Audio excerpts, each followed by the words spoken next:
Capítulo 2. Nos detuvimos frente a las puertas de un edificio bajo y alargado.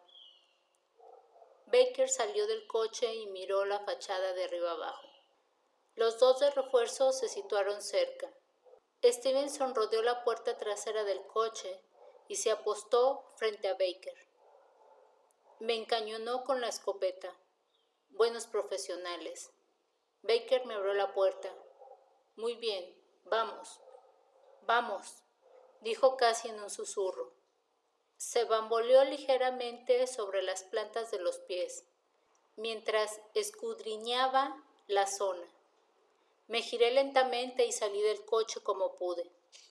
Las esposas no me fueron de ayuda. Hacía aún más calor. Di un paso al frente y me quedé a la espera. Los de refuerzo se situaron a mis espaldas. Ante mis ojos tenía la entrada de la comisaría. Un dintel de mármol exhibía una pulida inscripción: Comisaría de Policía de Margrave. Bajo el dintel había unas puertas acristaladas. Baker abrió una de ellas. La puerta siseó al desplazarse sobre su junta de goma. Los de refuerzo me empujaron a través del umbral. La puerta se cerró en silencio a mis espaldas. Allí también se estaba fresco. Todo era blanco y cromado. Las luces fluorescentes. Parecía un banco o una agencia de seguros moqueta. Un sargento al cargo de los ingresos estaba de pie tras un largo mostrador. A juzgar por el aspecto del lugar, uno esperaría que el hombre dijera: ¿En qué puedo ayudarle, señor? Pero el sargento no dijo palabra. Se contentó con mirarme. A sus espaldas había un gran espacio de trabajo. Una mujer uniformada y con el cabello oscuro estaba sentada frente a un escritorio ancho y bajo. Hasta entonces había estado tecleando en el ordenador. Ahora estaba mirándome. Yo seguía allí de pie, con un agente agarrándome de cada codo. Stevenson se acercó al mostrador andando de espaldas. Su escopeta continuaba encañonándome. El sargento del mostrador y la mujer uniformada seguían contemplándome. Les devolví la mirada. A continuación me llevaron hacia la izquierda e hicieron que me detuviera ante una puerta. Baker la abrió de golpe y me empujaron al interior de una habitación. Una sala para interrogatorios, sin ventanas, una mesa blanca y 3 sillas, moqueta, una cámara en lo alto de un rincón. El aire acondicionado estaba puesto a una temperatura muy baja. Yo seguía mojado por la lluvia. Mientras seguía allí plantado, Baker rebuscó en todos y cada uno de mis bolsillos. Mis pertenencias formaron un pequeño montón en la mesa, un pequeño fajo de billetes, algunas monedas, recibos, billetes, papeluchos sin valor. Baker examinó el periódico y lo dejó en mi bolsillo. Echó un vistazo a mi reloj y lo dejó en mi muñeca. Esas cosas no le interesaban. Todo lo demás lo metió en una gran bolsa de plástico con cierre hermético. Una bolsa hecha para personas con más cosas en los bolsillos de las que yo llevo por la vida. La bolsa tenía una etiqueta rectangular en blanco. Stevenson apuntó un número en la etiqueta. Baker me dijo que me sentara y a continuación se marcharon todos. Stevenson se llevó la bolsa con mis pertenencias. Salieron, cerraron la puerta y oí el giro de la cerradura. El sonido de un mecanismo sólido y bien engrasado. El sonido de una cerradura de acero, una cerradura que sonaba lo bastante sólido para mantenerme encerrado. Supuse que me mantendrían aislado un rato. Es lo que suelen hacer. El aislamiento provoca ganas de hablar. Las ganas de hablar pueden convertirse en ganas de confesar. Una detención sin miramientos seguida por 1 hora de aislamiento es una estrategia bastante buena. Pero supuse mal. No tenían pensado mantenerme aislado durante 1 hora. Es posible que fuese un segundo ligero error táctico. Baker abrió la cerradura y volvió a entrar en la habitación. En la mano llevaba un vaso de plástico con café. A continuación, indicó a la mujer uniformada que entrara. La mujer que antes había visto sentada ante un escritorio. La sólida cerradura hizo clic a espaldas de la recién llegada. La mujer traía un grueso maletín de acero que dejó en la mesa. Abrió el cierre y sacó una placa negra, en la que había unos números en blanco. Me la entregó con esa brusca expresión de disculpa y conmesuración que emplean las enfermeras de los dentistas. La cogí con las manos esposadas.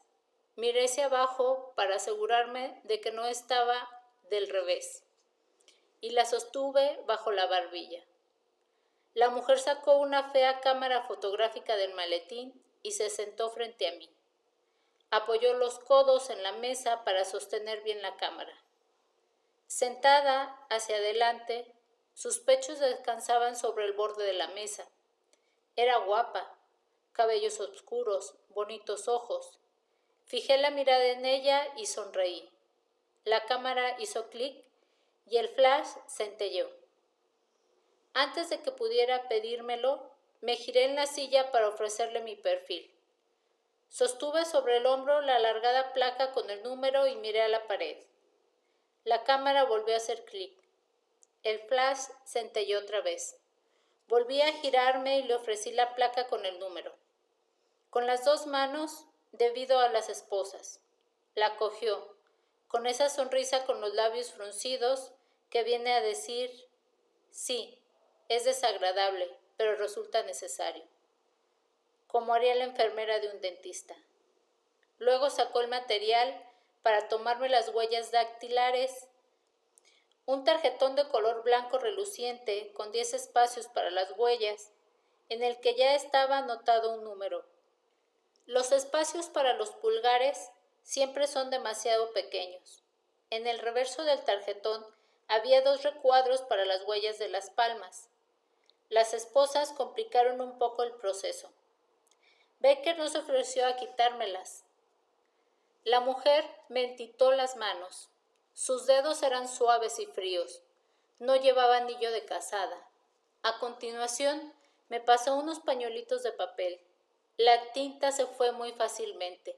Algún material novedoso que yo no había visto hasta entonces. La mujer sacó el carrete de película de la cámara y lo dejó en la mesa, junto al tarjetón con las huellas. Devolvió la cámara al interior del maletín. Baker golpeó en la puerta con los nudillos. La cerradura hizo clic otra vez. La mujer recogió sus cosas. Nadie dijo palabra. Ella salió de la habitación. Baker se quedó allí dentro, conmigo. Cerró la puerta, cuya cerradura volvió a emitir aquel clic bien engrasado. Baker apoyó la espalda en la puerta y me miró. Mi jefe va a encargarse de este asunto, dijo. Va a tener que hablar con él. Ha pasado algo serio y hay que aclarar las cosas. No le respondí. Hablar conmigo no iba a aclararle ninguna cosa seria a nadie, pero el Baker se mostraba civilizado, respetuoso, de forma que lo puse a prueba. Tendí las manos en su dirección, en muda petición de que me quitara las esposas. Se quedó inmóvil un momento, hasta que sacó la llave y me las quitó. Volvió a prendérselas al cinturón. Me miró, le devolví la mirada y bajé los brazos, sin soltar un suspiro de alivio, sin frotarme las muñecas en gesto de complicidad. No quería establecer una relación con ese tipo, pero sí que hablé. Muy bien, dije, vamos a ver a su jefe. Era la primera vez que hablaba desde que había pedido el desayuno. Ahora era Baker el que parecía mostrarse agradecido. Dio 2 golpes en la puerta con los nudillos. Abrieron desde el exterior. Baker me indicó que saliera. Stevenson estaba esperando con la espalda vuelta hacia el gran espacio abierto. La escopeta había desaparecido. La pareja de refuerzo se había ido. Las cosas estaban calmándose. Los 2 policías me flanquearon. Baker me cogió por el codo, sin apretar demasiado. Fuimos andando por un lado del espacio abierto y llegamos ante una puerta situada al fondo. Stevenson la abrió y entramos en un gran despacho, decorado con mucha madera de palisandro. Un gordo estaba sentado tras un gran escritorio de madera de palisandro. A su espalda había dos grandes banderas, la de las barras y estrellas, con un adorno de flecos dorados a la izquierda, y la que supuse era la bandera del estado de Georgia a la derecha. Entre una y otra bandera había un reloj de pared, un viejo reloj, grande y redondo, enmarcado en caoba. Daba la impresión de que le habían estado sacando brillo durante décadas. Supuse que era el reloj de la antigua comisaría que, en su momento, demolieron para construir esta nueva. Me dije que el arquitecto lo había conservado para aportar algún elemento histórico al nuevo edificio. El reloj marcaba casi las 12:30. El gordo sentado tras el escritorio me miró mientras me empujaban en su dirección. Vi que su cara de pronto se volvía inexpresiva, como si estuviera tratando de acordarse de mi rostro. Volvió a mirarme de forma más intensa. A continuación, me dedicó una sonrisa torcida y me habló con un resoplido jadeante que hubiera sonado como un grito de no haber sido estrangulado por unos pulmones en mal estado.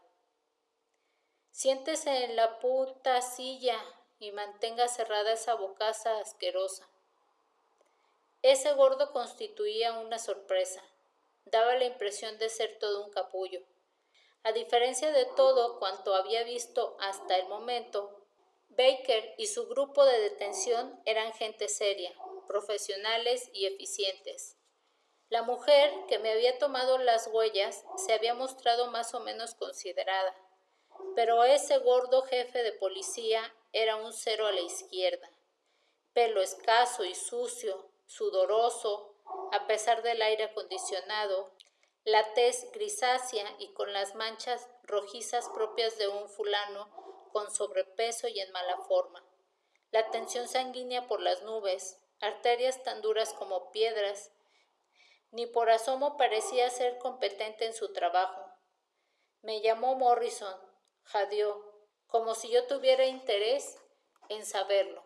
Soy el jefe del departamento de policía de nuestro pueblo, Margrave, y usted es un forastero de mierda y un asesino. Se ha presentado en mi pueblo y ha montado un follón de 1000 demonios en la propiedad privada del señor Cleaner, de forma que va a confesarlo todo, de pe a pa, a mi inspector en jefe. Se detuvo y me miró, como si todavía estuviese tratando de situar mi rostro, o como si estuviera esperando una respuesta. No la obtuvo. Así que señaló con su rollizo dedo índice. Y después vamos a encarcelarle, dijo. Y luego vamos a freírle en la silla. Y después voy a cagarme en su asquerosa tumba de 3 al cuarto. Levantó su pesada masa corporal de la silla y miró en otra dirección. Yo mismo me encargaría personalmente, dijo, pero soy un hombre ocupado. Rodeó el escritorio andando como un pato. Yo seguía de pie entre el escritorio y la puerta. Se me acercó dificultosamente y se detuvo. Su rechoncha nariz estaba al nivel del botón de en medio de mi abrigo. Seguía mirándome desde allí abajo como si hubiera algo que lo sorprendiera. Yo a usted lo tengo visto, dijo. ¿Dónde lo he visto? Miró a Baker y a Stevenson, como si esperase que ambos tomaran nota de lo que estaba diciendo y de cuándo lo estaba diciendo. Lo tengo visto, repitió. Cerró la puerta del despacho de un portazo y yo me quedé a la espera con los 2 policías hasta que el inspector en jefe hizo su aparición.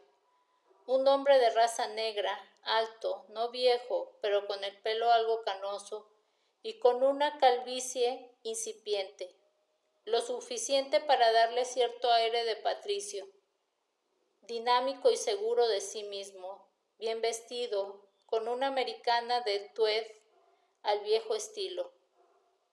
un chaleco terciopelado, zapatos bien lustrados. El hombre realmente tenía aspecto de ser un inspector en jefe.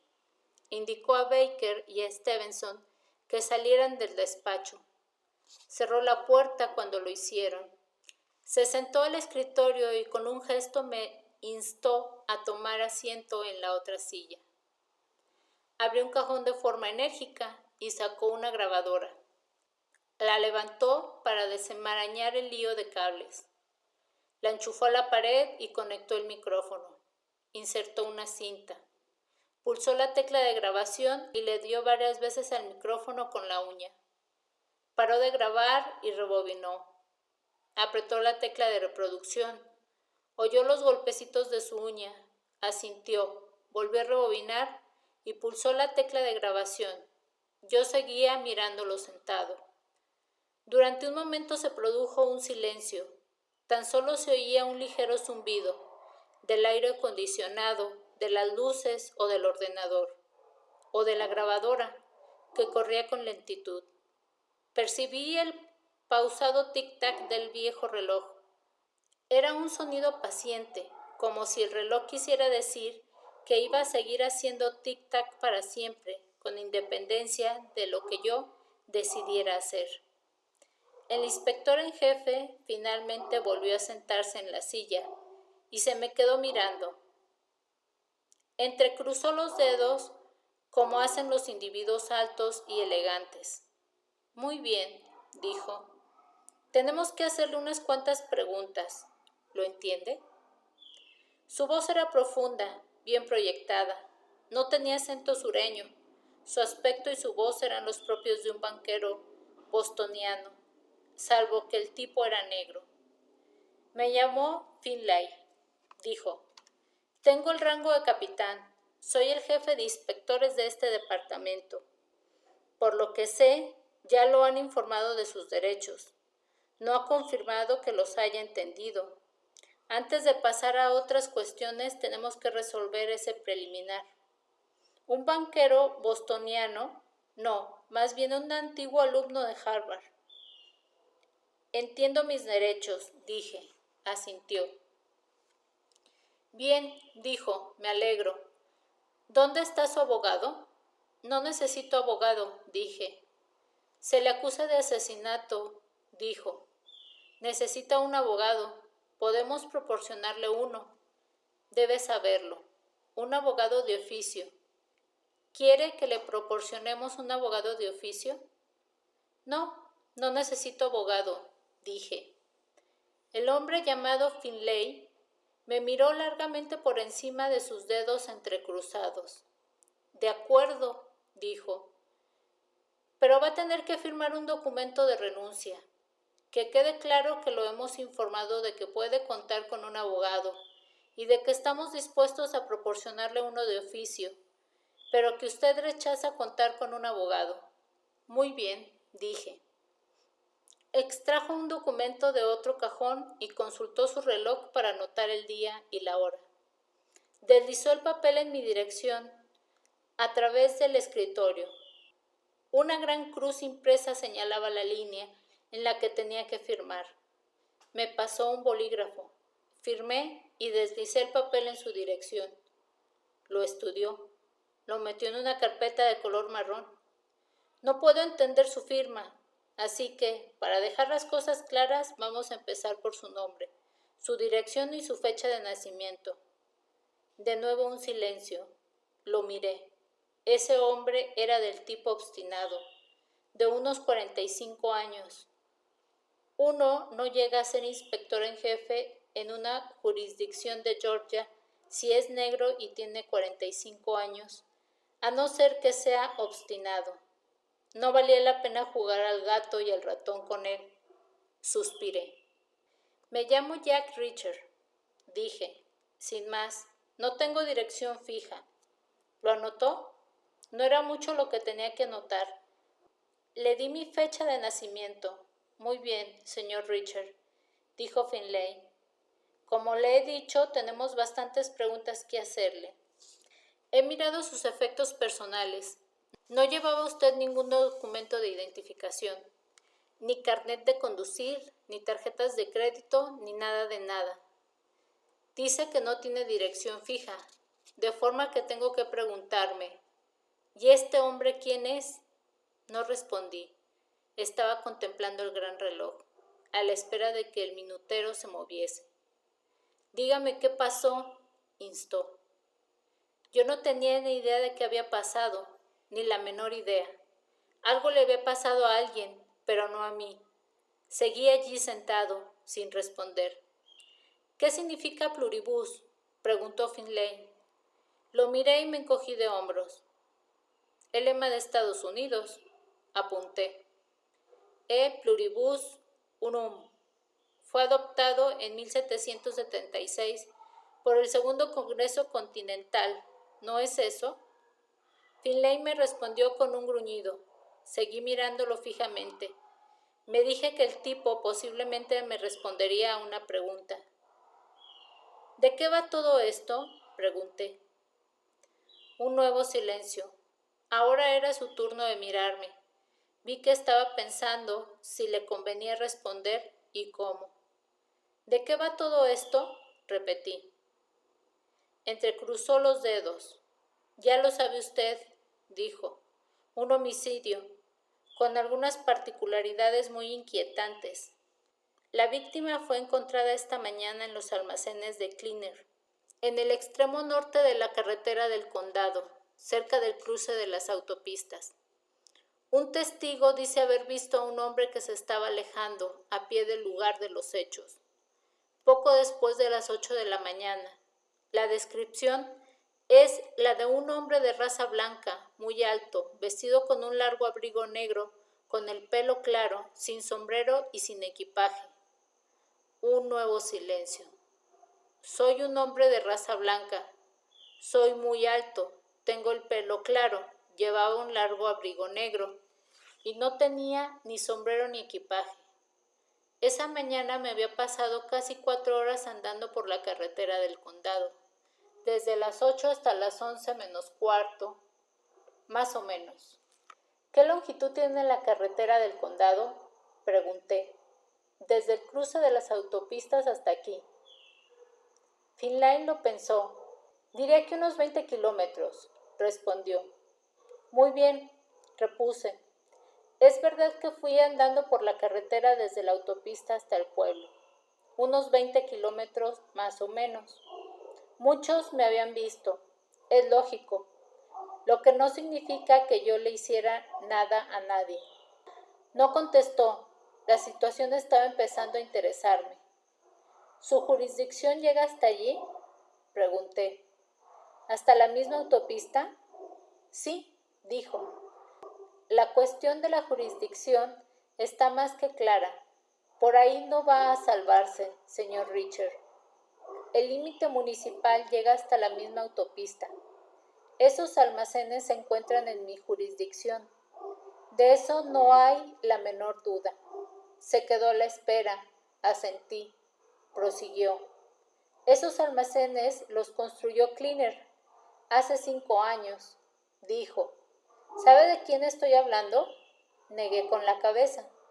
¿Por qué tendría que saberlo? Es la primera vez que visito su pueblo. Cleaner es un hombre muy conocido por aquí, comentó Finlay. Sus almacenes nos reportan mucho dinero en impuestos, un dinero que nos viene muy bien, muchos ingresos y muchos beneficios para el municipio, sin apenas causar problemas, pues los almacenes están muy lejos del pueblo. Por eso miramos de cuidar esos almacenes, y ahora se han convertido en el escenario de un homicidio, razón por la que va a tener que explicarse. El hombre estaba haciendo su trabajo, pero también estaba haciéndome perder el tiempo.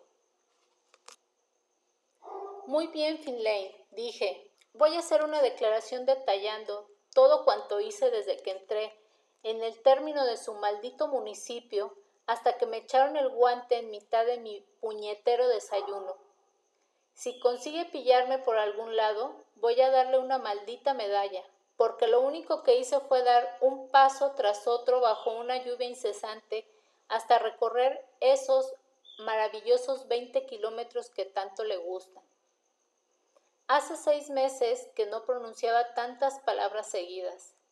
Sentado en la silla, Finlay me contempló en silencio. Vi que estaba dándole vueltas al dilema al que suelen enfrentarse todos los inspectores de policía. El instinto le decía que probablemente yo no era el sujeto al que andaba buscando, pero sí que estaba sentado frente a su escritorio. ¿Y qué tenía que hacer un inspector de policía? Dejé que considerara la cuestión. Pensé en efectuar un comentario para orientarlo en la dirección correcta. Iba a decirle algo relativo a que el verdadero asesino seguía estando en libertad mientras perdía el tiempo conmigo, para alimentar su inseguridad, pero Finlay se me adelantó en la dirección equivocada. No hay declaración que valga, dijo. Yo hago las preguntas y usted responde. ¿Se llama Jack Reacher, sin más? No tiene dirección fija, no tiene documentos de identificación. ¿Quién es usted? ¿Un vagabundo? Suspiré. Era viernes. El gran reloj señalaba que ya había transcurrido más de la mitad del día. Ese tal Finlay iba a tomarse todo el tiempo del mundo con sus preguntas. Iba a pasarme el fin de semana en una celda, de la que probablemente saldría el lunes. No soy un vagabundo, Finlay, dije. Soy un trotamundos, es distinto. Meneó la cabeza con lentitud. No se haga listo conmigo, Richard. Nuestro testigo le vio abandonar el escenario del crimen. Es usted un forastero sin ningún documento de identificación ni historia personal, de forma que no se haga listo conmigo. Seguía limitándose a hacer su trabajo, pero también seguía haciéndome perder el tiempo. No estaba abandonando el escenario de un crimen, dije. Lo que estaba haciendo era andar por una maldita carretera. Hay una diferencia, ¿no le parece? La persona que abandona el escenario de un crimen corre y se esconde. No anda tranquilamente por una carretera. ¿Qué tiene de malo andar por una carretera? Siempre hay gente que anda por una maldita carretera, ¿no le parece? Finlay se echó hacia adelante y negó con la cabeza. No, dijo. No hay nadie que haya recorrido esa carretera a pie desde la invención del automóvil. ¿Y por qué no tiene una dirección fija? ¿De dónde es originario? Responda a mis preguntas. Pongamos las cosas en claro. Muy bien, Finlay, pongamos las cosas en claro, dije. No tengo dirección fija porque no vivo en ningún sitio en particular. Es posible que un día viva en un sitio en particular y entonces tendré dirección fija y le enviaré una postal para que anote la maldita dirección en su agenda, ya que tanto le interesa el asunto. Finlay clavó la mirada en mí y consideró sus opciones. Escogió ser paciente pero no obstinado, como si nada ni nadie pudiera alterar su voluntad. ¿De dónde es usted?, preguntó. ¿Cuál fue su última dirección? ¿Qué quiere decir exactamente cuando pregunta de dónde soy? Tenía los labios fruncidos, estaba contagiándole mi propio mal humor, pero se mantuvo paciente, matizando su paciencia con cierto sarcasmo gélido. Muy bien, dijo. No entiende mi pregunta, así que voy a tratar de aclarársela. Lo que quiero decir es en qué lugar nació o dónde ha vivido durante esa parte principal de la vida que uno suele considerar más importante desde un punto de vista social o cultural. Me lo quedé mirando sin decir palabra. Voy a darle un ejemplo, dijo. Yo nací en Boston. Estudié en Boston y después estuve trabajando en Boston 20 años, por lo que diría. Y supongo que estará usted de acuerdo que soy de Boston.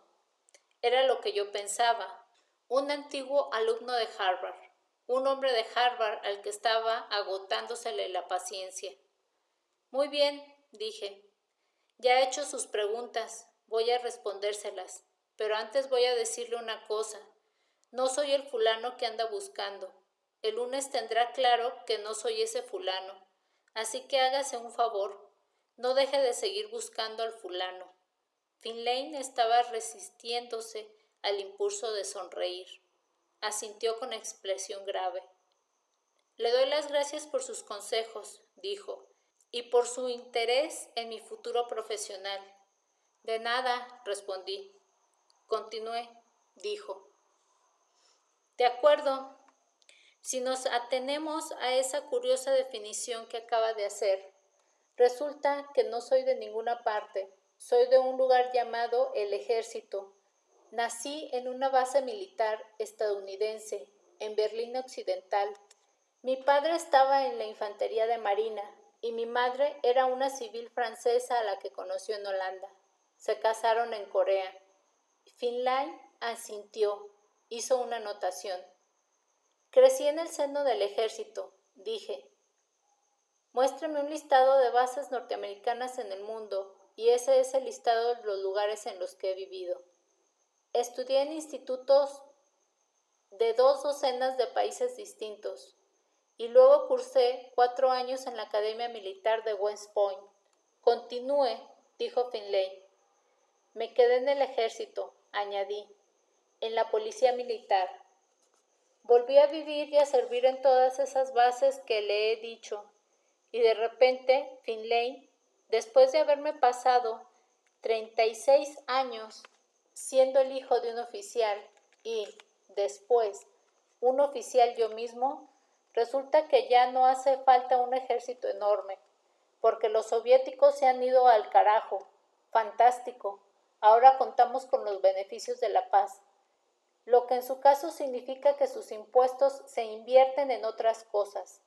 Pero en el mío se supone que de la noche a la mañana soy un antiguo policía militar de 36 años sin empleo, al que tachan de vagabundo unos paisanos tan cabrones como listillos, que no durarían ni 5 minutos en el mundo al que yo sobreviví.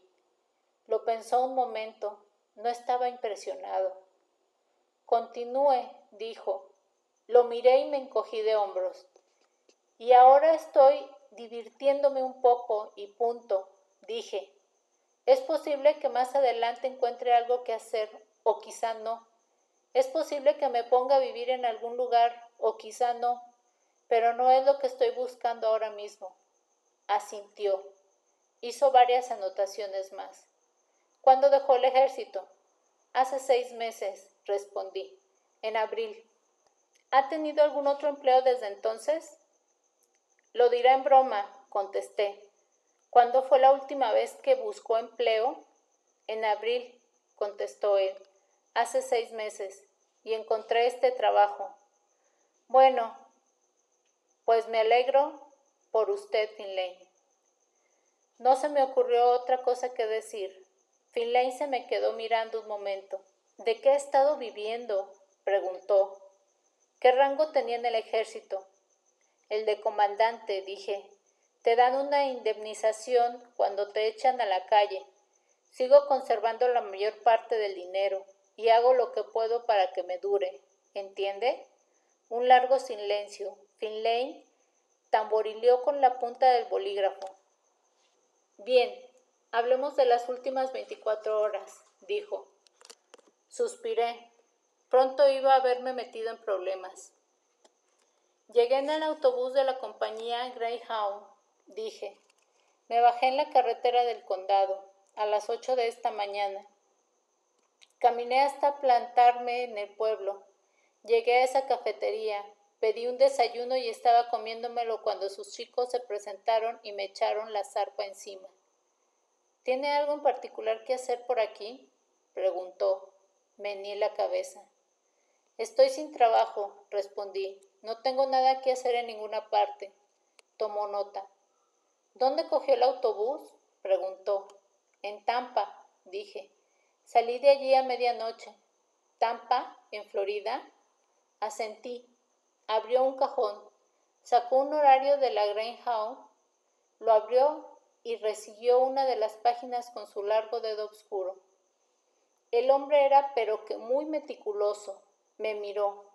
Estamos hablando de un autobús en línea directa, dijo, que pasa por el norte sin detenerse, en dirección a Atlanta. Llega a Atlanta a las 9 de la mañana y no tiene parada aquí a las 9. Meneé la cabeza. Pedí al conductor que se detuviera, expliqué. Dijo que no tendría que hacerlo, pero lo hizo. Hizo una parada especial para que me bajara. ¿Usted ha estado aquí antes?, preguntó. Volví a menear la cabeza. ¿Tiene familia por aquí?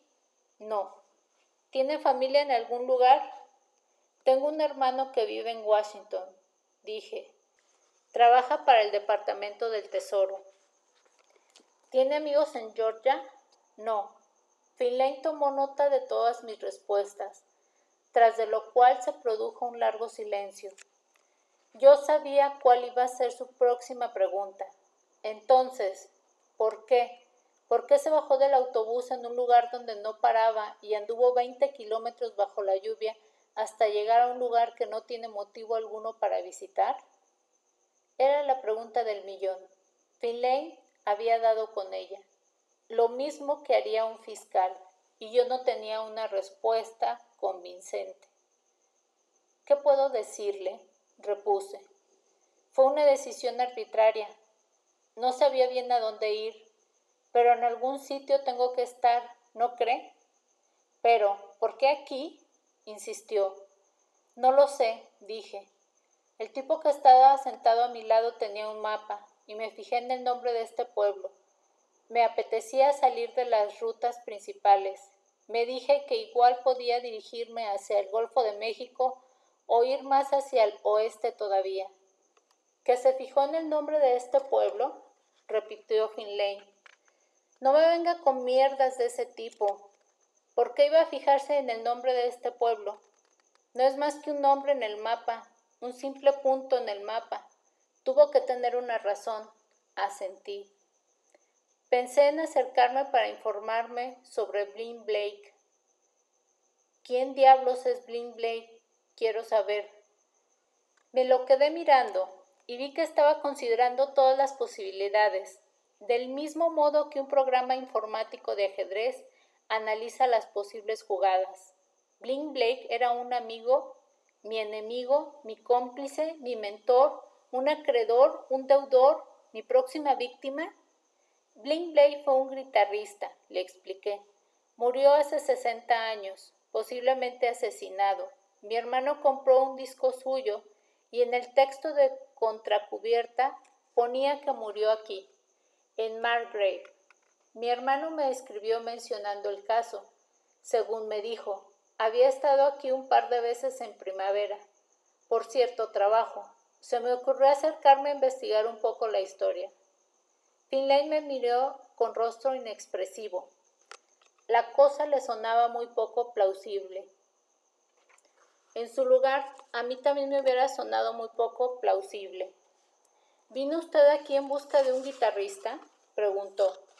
¿Un guitarrista muerto hace 60 años? ¿Por qué? ¿Es usted guitarrista? No, contesté. ¿Cómo explica eso de que su hermano le escribió? Acaba de decirme que no tiene dirección fija. Envió la carta a mi antigua unidad en el ejército, dije. Los de mi unidad envían el correo al banco en el que tengo ingresada la indemnización, y los del banco, a su vez, me lo envían cuando los llamo para que me manden dinero. Meneó la cabeza, hizo una anotación.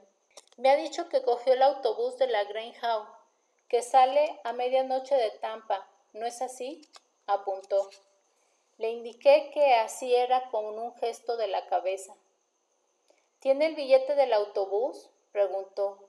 Supongo que está en la bolsa con mis efectos personales, dije, acordándome del momento en el que Baker metió en la bolsa todo cuanto encontró en mis bolsillos, y Stevenson anotó mi nombre en la etiqueta correspondiente. ¿Le parece que el conductor del autobús se acordaría de su cara?, preguntó Finlay. Es posible, respondí. Hizo una parada especial, tuve que pedírselo. Me estaba convirtiendo en una especie de espectador. La situación se me hacía un poco rara. Mi propio trabajo no había sido muy distinto del de Finlay. Sentí el extraño impulso de debatir con él un caso protagonizado por otro. como si fuéramos colegas de profesión que estuviéramos afrontando un problema complicado. ¿Cómo se explica que no trabaje usted?, preguntó. Me encogí de hombros, traté de explicarme. Porque no quiero trabajar. Me he pasado 13 años trabajando y no me ha servido de nada. Intenté hacerlo todo tal como ellos querían, pero ahora por mí pueden irse al infierno. Ahora voy a intentar hacer las cosas a mi manera. Sentado en la silla, Finlay me contempló con interés. ¿Tuvo problemas en el ejército?, preguntó. No mayores que los que usted mismo tuvo en Boston, respondí. Se mostró sorprendido. ¿Qué ha querido decir con eso?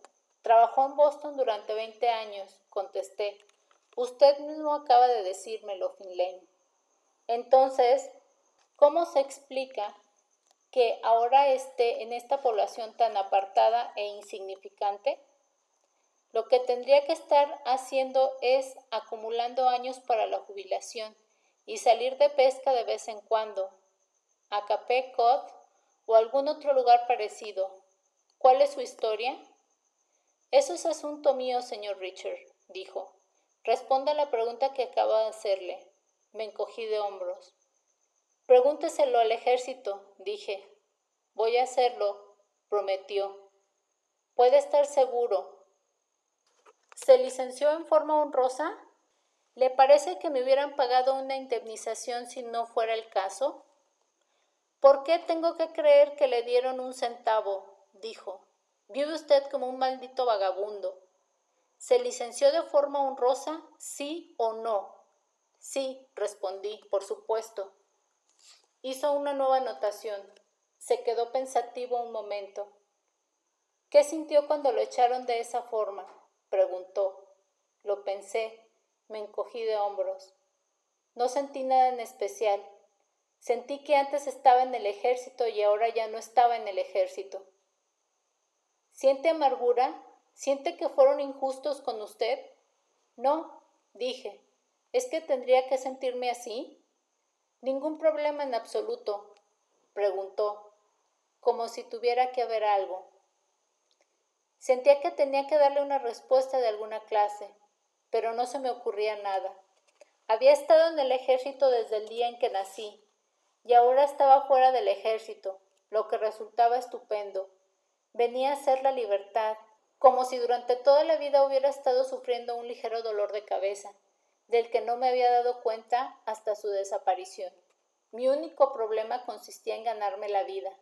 Ganarme la vida sin renunciar a la libertad no era nada fácil. No había ganado un centavo en 6 meses. Ese era mi único problema. Pero eso no iba a decírselo a Finlay, porque lo vería como un motivo. Se diría que había decidido financiar mi existencia de vagabundo robando a la gente, en almacenes y matándola después. Supongo que la transición no resulta fácil de sobrellevar, dije, especialmente porque de niño yo formaba parte del ejército. Finlay asintió con la cabeza, consideró mi respuesta. ¿Por qué lo licenciaron a usted en particular?, preguntó. ¿Se ofreció voluntario para dejar el ejército? Yo nunca me presento voluntario para algo, contesté. Es la norma número 1 a la que se atiene un soldado. Otro silencio. ¿Hizo alguna clase de especialización?, inquirió. ¿En el ejército? Quiero decir. Al principio me asignaron faenas de todo tipo, dije. Es como funciona el sistema. Después estuve asignado a la unidad de secretos militares durante 5 años y durante los últimos 6 años estuve haciendo otras cosas. Que me lo preguntara, ¿qué otra cosa? Investigación de casos de homicidio, dije. Finlay se rellanó en el asiento, soltó un gruñido, volvió a hacer el numerito de entrelazar los dedos, me contempló fijamente y exhaló una bocanada de aire.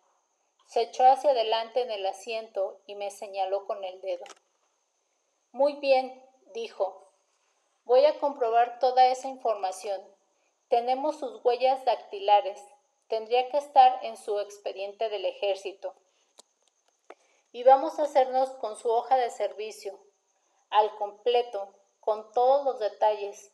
Preguntaremos a los de la compañía de autobuses, comprobaremos su billete, encontraremos al conductor y encontraremos a los pasajeros. Si lo que dice es verdad, lo vamos a saber muy pronto, y si efectivamente es verdad, es posible que salga bien librado de esta. Como es natural, la cuestión la determinarán ciertos detalles diferentes a la secuencia temporal y el método seguido. Unos detalles que, por el momento, siguen estando poco claros. Calló y volvió a exhalar una bocanada de aire. Me miró directamente a los ojos. Por lo demás, soy un hombre cauteloso, dijo, y a primera vista no lo tiene usted muy bien. Un hombre errante, un vagabundo, sin dirección, sin historia personal. Su versión de los hechos puede ser una pura mierda, puede ser un fugitivo. Es posible que haya estado cometiendo un asesinato tras otro en una docena de estados. Lo cierto es que no lo sé. No pueden pedirme que le otorgue el beneficio de la duda. De hecho, ahora mismo no creo que deba tener ninguna duda. Así que vamos a encerrarle hasta que pongamos las cosas en claro. ¿Entendido? Era lo que había estado esperando. Yo habría dicho exactamente lo mismo. Pero me contenté con mirarlo y negar con la cabeza. Dije que es un hombre cauteloso, repuse. Acaba de dejarlo muy claro. Ya lo creo que sí. Me devolvió la mirada. Si estoy equivocado, el lunes le invito a almorzar, dijo, en la cafetería de Eno, para compensarle por las molestias. Volví a negar con la cabeza. No estoy interesado en hacer amigos en este lugar, dije. Finlay se limitó a encogerse de hombros. Paró la grabadora, rebobinó, sacó la cinta, hizo una anotación en ella. Pulsó el interfón que había sobre el gran escritorio de Palisandro. Pidió a Baker que viniera. Me quedé a la espera.